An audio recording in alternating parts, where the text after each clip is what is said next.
Cars are tossed like toys and trees toppled as twisters strike 2 states over the weekend. Cars all over the place, branches down, the ceilings off the roof. It was nuts. Getting ready. Melting snow could lead to significant flooding in Utah this week. It's petrifying. I'm scared. Mountain lion attack. Hear from the man who was able to fight off the animal. Might seem the wrong place, the wrong time, I guess. Getting your green thumb. How to start your home garden and grow your own vegetables. The easiest projects you can involve yourself in is just container gardening. And how the weather started a new California gold rush. From our nation's capital, this is the National Weather Desk. Good morning and welcome to the National Weather Desk. I'm meteorologist Emily Gracie. Virginia Beach is under a state of emergency this morning after a tornado caused significant damage Sunday night.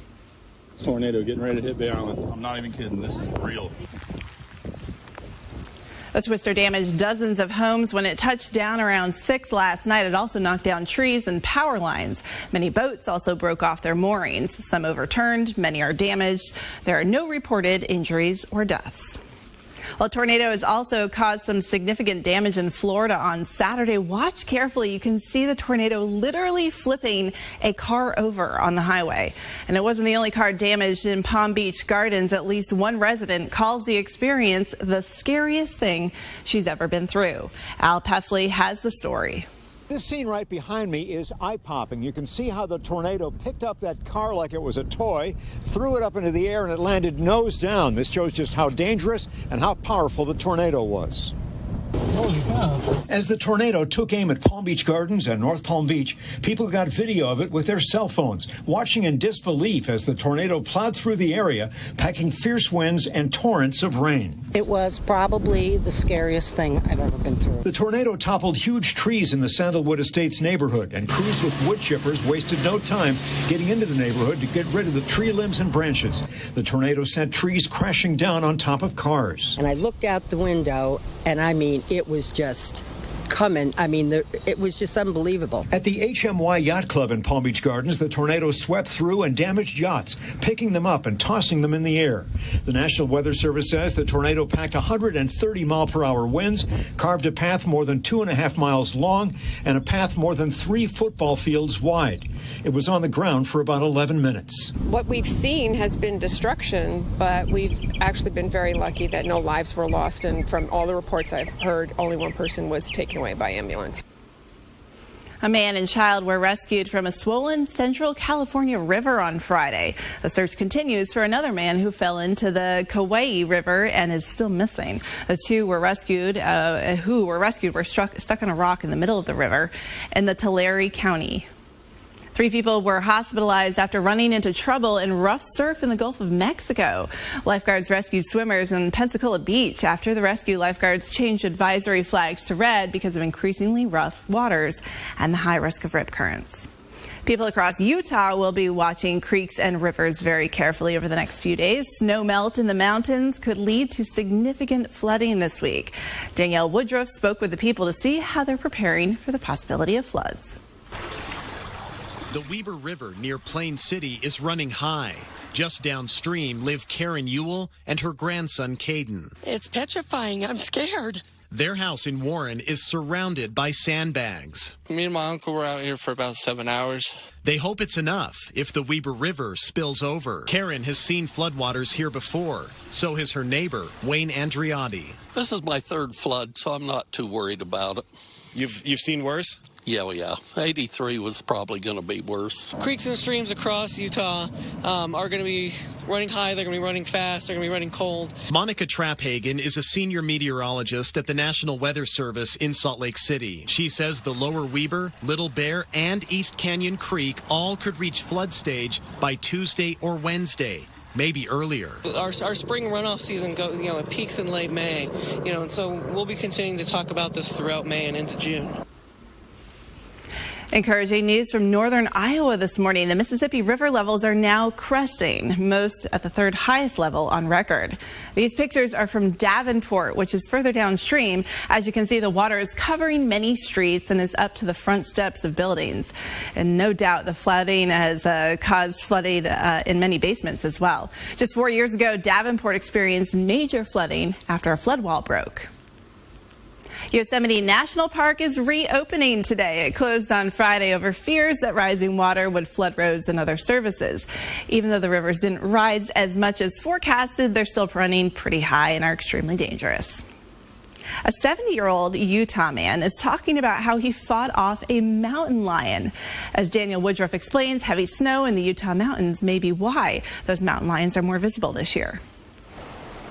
It's beautiful up Spanish Fork Canyon, but as Evan Nielsen found out, it can be hazardous. I'd seen the wrong place the wrong time, I guess. The 70-year-old says he was hiking Thursday afternoon near Diamond Fork when a mountain lion jumped out at him. Knocked me down the hill.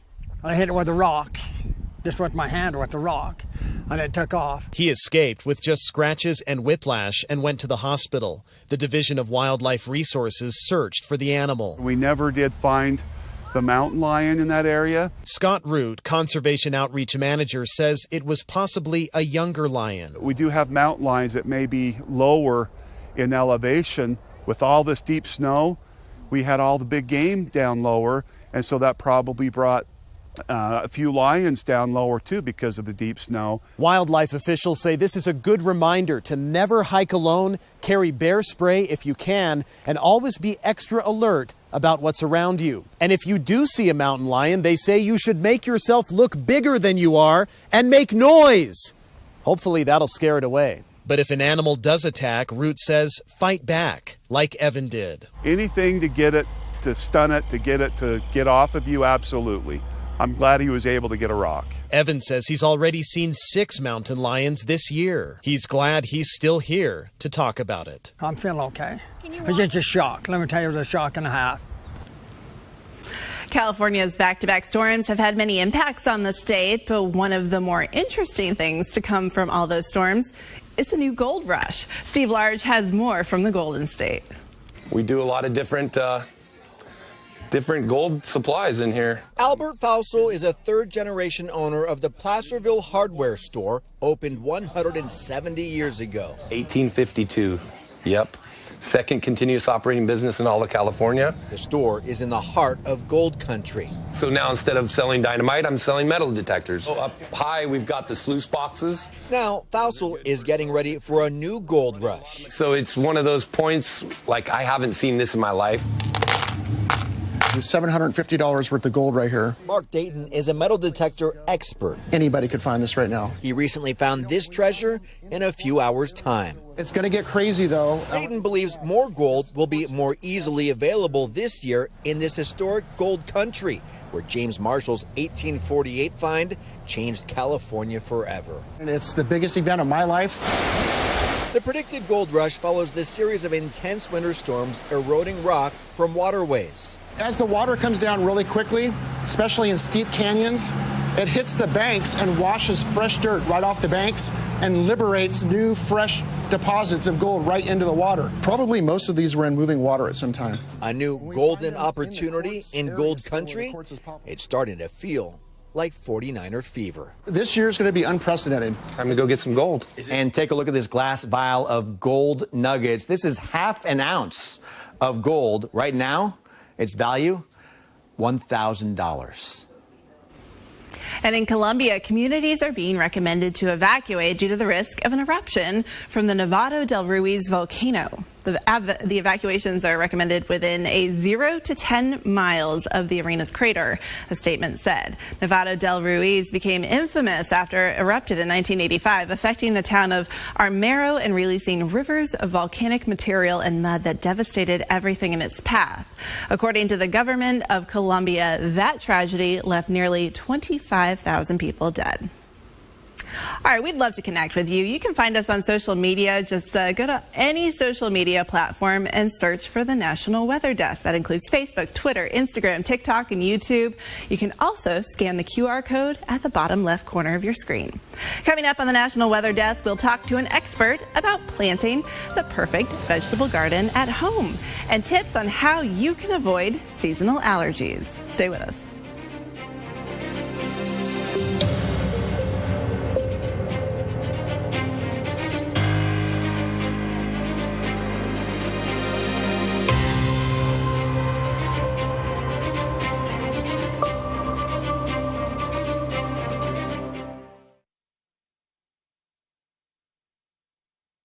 A large rain and windstorm is moving out. We have some very heavy rainfall up towards areas in Maine throughout the morning hours, but then the sunshine will return for most areas in the Northeast. But notice some of these pop-up showers and even thunderstorms that are going to develop over towards areas in New York, Pennsylvania, southern New England as well. And the rainfall-wise, we're looking at quite a bit of rain as we head through the morning hours during the day in the state of Maine.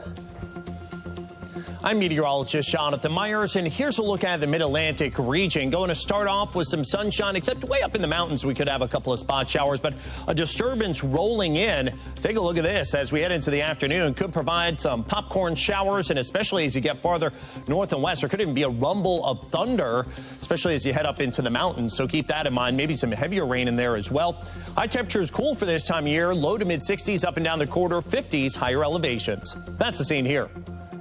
I'm meteorologist Vitas Reed. Here's a look at your southeast forecast highs for the day. It looks like 66 degrees in Atlanta, Raleigh about 67 degrees, Birmingham 69, 81 Mobile, looking at 83 in Tampa, 84 West Palm, nice and warm in Florida. Plenty of sunshine, nice and clear throughout most of the area. Could be a little pop-up shower in the mountains of Tennessee in the afternoon and up towards Raleigh, maybe a sprinkle. But for the most part, it looks like we're seeing nice dry conditions across the southeast through Georgia, Mississippi, Alabama, and plenty of sunshine in Florida.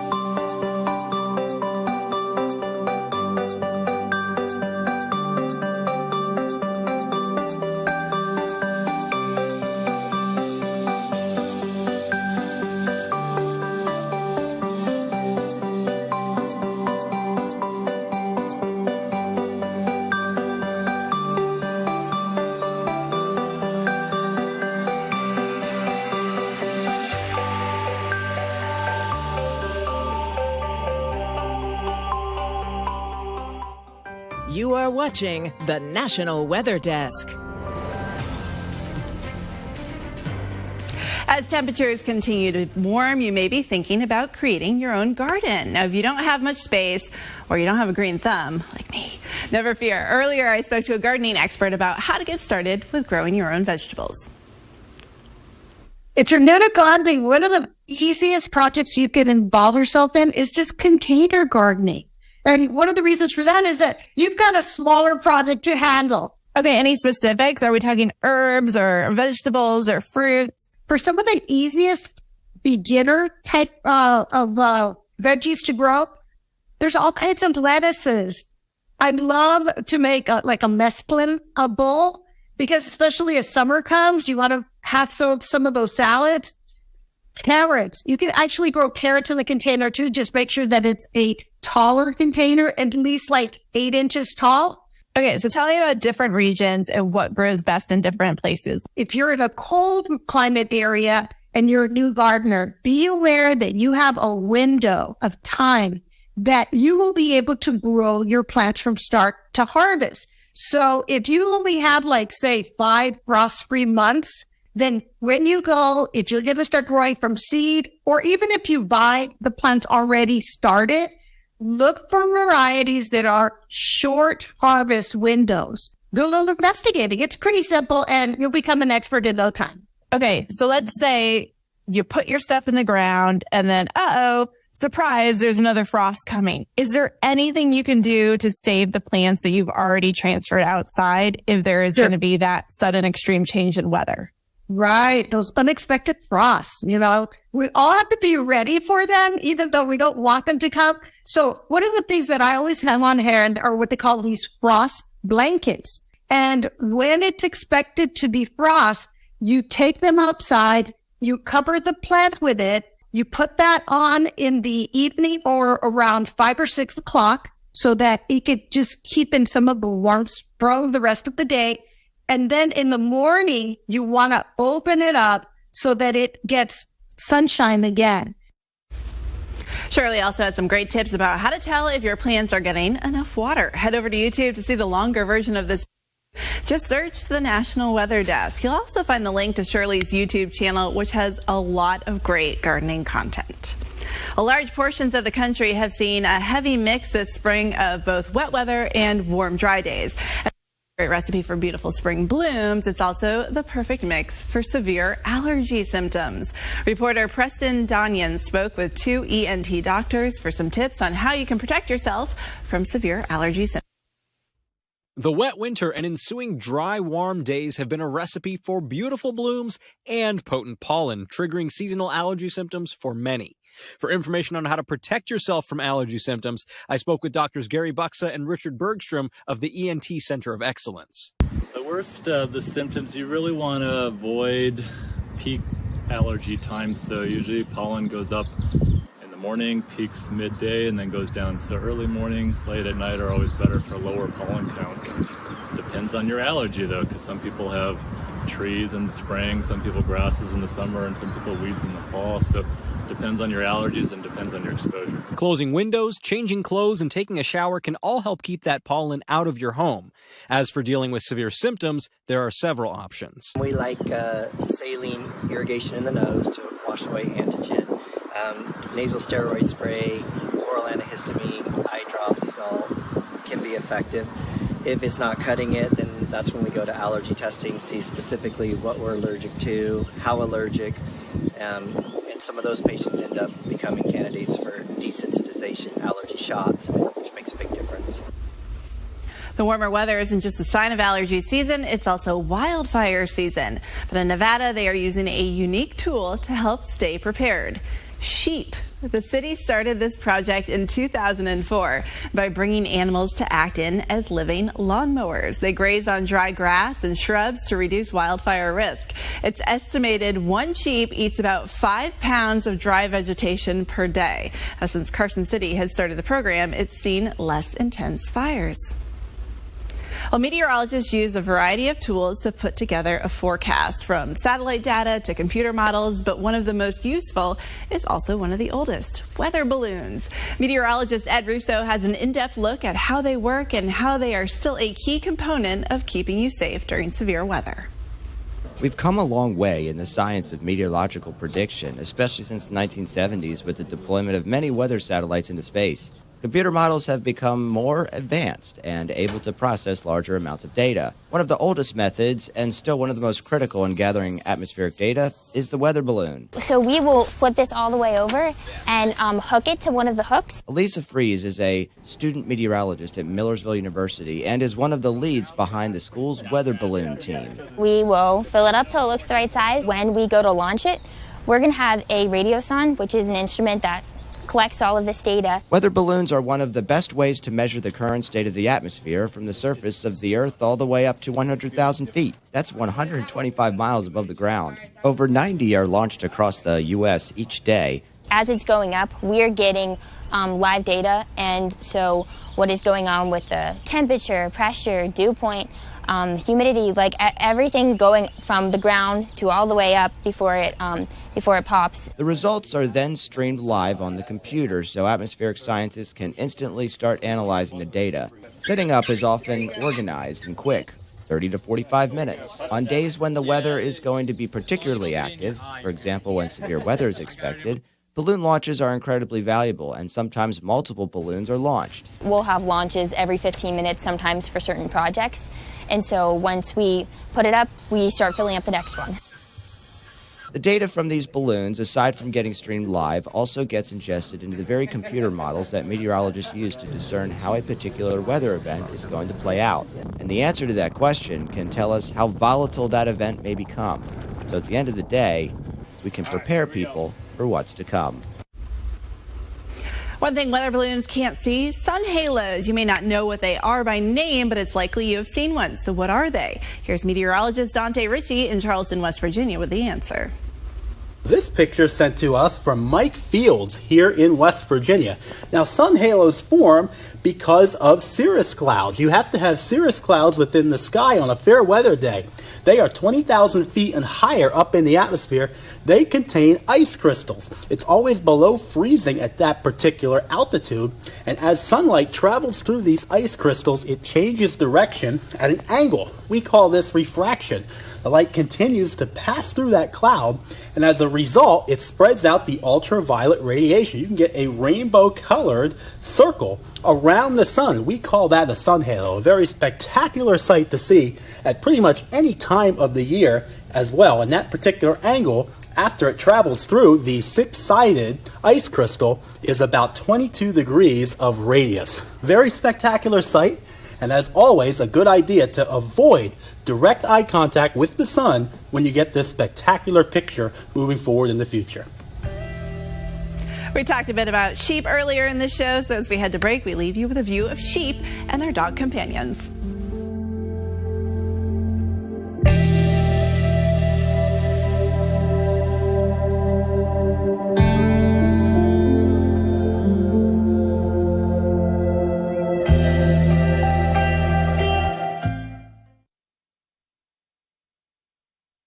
Well, a very good Monday morning, everyone. I'm meteorologist Andrew Buck-Michael taking a look at your weather story across the Midwest. The plains looking great, a lot of sunshine, but a huge area of low pressure spinning down showers, including some snow mixing in with the rain across the Great Lakes in the Ohio Valley. Stays off to the east again for tomorrow, while sunshine clear across the plains with temperatures in the 60s and 70s. Finally starting to kick that out to the east a little bit more Wednesday with dry weather for most of the Midwest for the middle of the week. Good Monday morning. I'm meteorologist Joe DiCarlo. Look at our forecast across the region. Well, it will be a very pleasant day. Start off on the cool side, 40s and 50s, low 60s near the coast.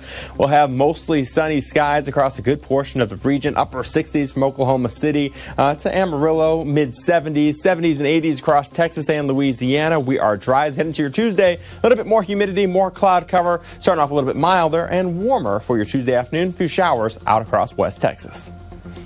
Good morning. I'm meteorologist Rebecca Stevenson. Here's what's happening across the West. We've got cooler air that's pushing into the west side of the Cascade Mountain Range for Oregon and Washington. Also, we're seeing some very hot weather slowly get overtaken by this cooler air as it moves inland. That's bringing some really high elevation mountain snow, but spawning a lot of showers from Oregon through California and thunderstorms moving up from parts of Nevada all the way up into Idaho and Montana. That's the scene from here.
So far this year, we have seen a very active tornado season with several tornado warnings, watches, and outlooks. The difference between the three can be confusing. So meteorologist Alan Seals is standing by with a creative way to help simplify things. So let's use an analogy to try to separate them all apart. Instead of a tornado, we're talking about a tomato. So a tomato outlook means you have all the ingredients spread apart, the seeds, the soil, the water, the planter, the sunlight, but you haven't yet put them together. So you're not going to get a tomato The outlook just says the ingredients are available. Now, if you put the ingredients in place, you plant the seeds, you water, you give it sunlight, now you're watching, and that is a tomato watch. And if you're lucky, you will get a tomato. That would be a tomato warning. Tomato on the vine. Think about outlook, watch, and warning. It's the same whether you are talking about a tornado or a hurricane. The outlook simply means the ingredients could be in place, but they're not yet mixed together. The watch means things have been mixed, and you have to watch it carefully. And then, of course, the warning means it actually is happening. I'm meteorologist Alan Seals.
Thanks for joining us tomorrow on the National Weather Desk. How last week's western heat is being linked to atmospheric CO2 levels. I'm meteorologist Emily Gracie. Make it a great day. We'll see you back here tomorrow.